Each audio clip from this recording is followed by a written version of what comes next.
Welcome back, students. Now this topic is electron transport system, where in the previous I've explained about glycolysis. Already I explained about Krebs cycle. Now we are going to see about electron transport system. What is this? So the electron transport system is a series of proteins and molecules in the inner mitochondrial membrane. Here you can see in the diagram, electron transport chain. It plays a crucial role in the production of ATP, the cell's primary energy source, as you all know.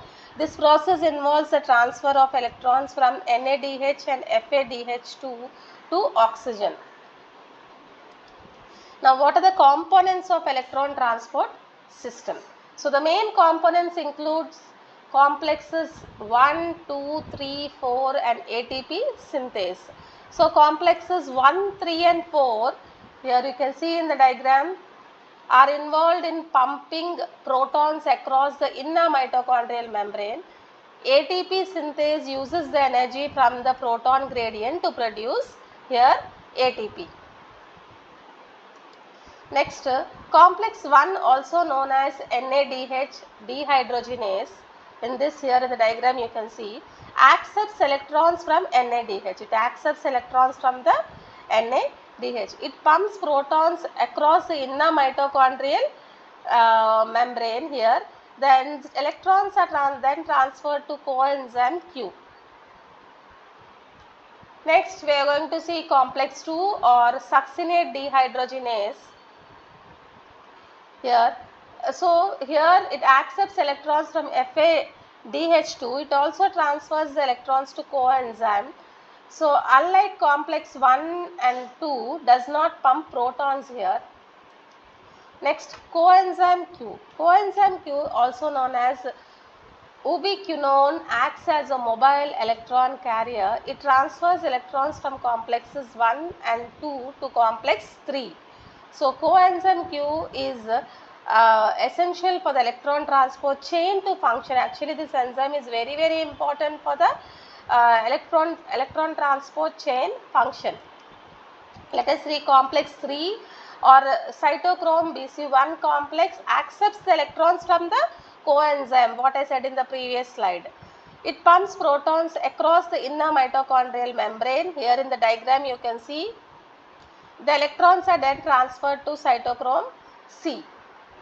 Okay, here. Next one, cytochrome C. The next step is a mobile electron carrier located in the intermembrane space. Here you can see in the diagram. So cytochrome C plays a crucial role in the electron transport chain. It plays a very important role. Here you can see the entire thing. Next, complex 4 or cytochrome C oxidase accepts electrons from the previous one, that is cytochrome C. It pumps protons across the inner, here you can see in the diagram, inner mitochondrial membrane. The final electron acceptor in complex 4 is oxygen, which reduces to water here in the final one. So proton gradient and ATP production. This is the electron transport chain diagram. Once check out with this.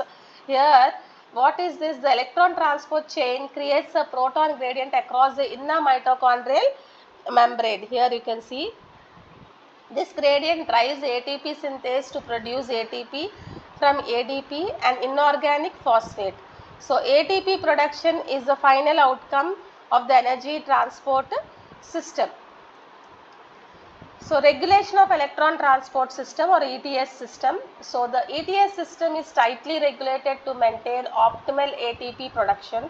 Various factors such as substrate availability and oxygen levels can impact this efficiency of this ETS system. So regulation ensures the cell has enough energy for this metabolic needs. The regulation is very important. Role of electron transport system in cellular respiration. We are going to see this diagram shows the role of electron transport system in cellular respiration. So the electron transport system is a key component of aerobic respiration. It is responsible for the majority of ATP production in eukaryotic cells. Without the electron transport system, cells would not be able to efficiently generate the energy. Okay. Next, we are going to see disease and disorders which are related to electron transport system. So, mutations in genes, encoding proteins for the electron transport system can be lead into mitochondrial diseases. So, these diseases can affect various tissues and organs, causing symptoms such as muscle weakness and neurological problems. So, someone who is able to understand this ATM system can help in diagnosing and treatment these disorders. So, evolutionary conservation of ETS system, if you see, the electron transport system is highly conserved across evolution from bacteria to the humans. This conservation highlights the fundamental importance of energy production in all the living organisms. This studying of this electron system can provide the study or insights of different origins of life. So, future researchers are going on to understand the detailed mechanism of electron transport system and also for targeting treatments or therapies for various diseases.